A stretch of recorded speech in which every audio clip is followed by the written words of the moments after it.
got a few free minutes between clients, literally probably 5 minutes. I've got a client running late.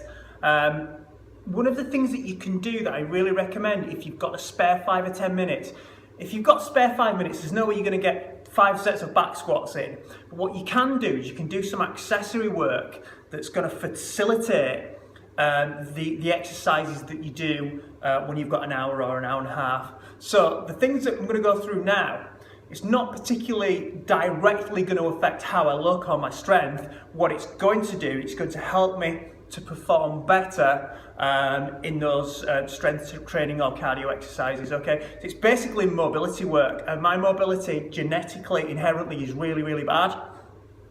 So you can see I work a lot on flexibility. It's not something that I set as a goal, so I'm not, I've not set a goal to touch my toes, but I can't touch my toes. And that's really due to, one, the fact that I've got a curved spine, scoliosis. I've got really tight hamstrings. My son's exactly the same. He's 9 now, he's had those for a while. He's got really, really tight hamstrings, which gives him a bad back. And it's just one of these genetic things, really. So what I do is I spend a lot of time doing a thing called ROMWOD, which is range of motion workout, little bits of yoga. I don't do the meditation stuff. I do yoga and stretching that's going to facilitate my strength work. So now I've got 5 minutes. I've spent a couple of minutes on it just running you guys through this, because it's important, because if you only have a tiny chunk of time, it's really easy to write it off and just have a coffee. What you can do is just do some flexibility stuff. So you could do angry cat, happy cat. It could be just something as simple as just stretching out. If you're nice and if you're warmed up, you can stretch. It could be getting into a low squat position and working on your depth there, working on those hip flexors. If you go sideways on, if you have a look here, my back's relatively straight. When I first started in this position, my back was hunched over like that. So film yourself, have a look in the mirror and see if you're straight, see if you need to work on keeping upright for that squat. The one that I'm really liking at the moment is called, forget the name of it, saddle. So you can do a half saddle or a full saddle. Full saddle would be with both legs, so knees wide apart.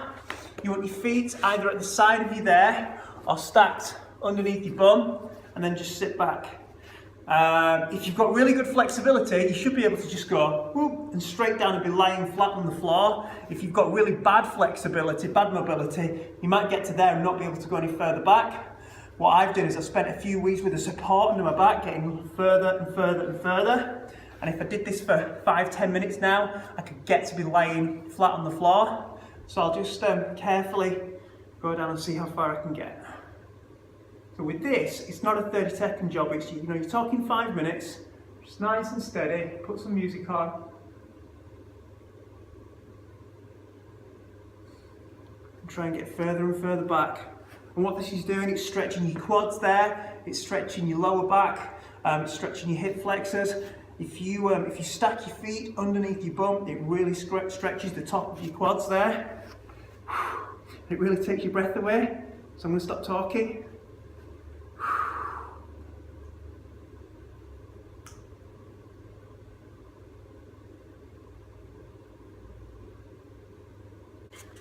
So I've just got this wall ball just to support my back, so I can get further and further back into it. It's probably going to be a good 5-minute stretch. This minimum 3, I'd say 3 to 5 minutes of working on it. If you've only got a minute, you can practice it. Just make sure you're not going from it dead cold.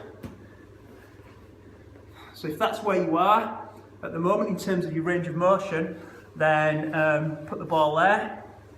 As you get more into it, you can put it back a little bit.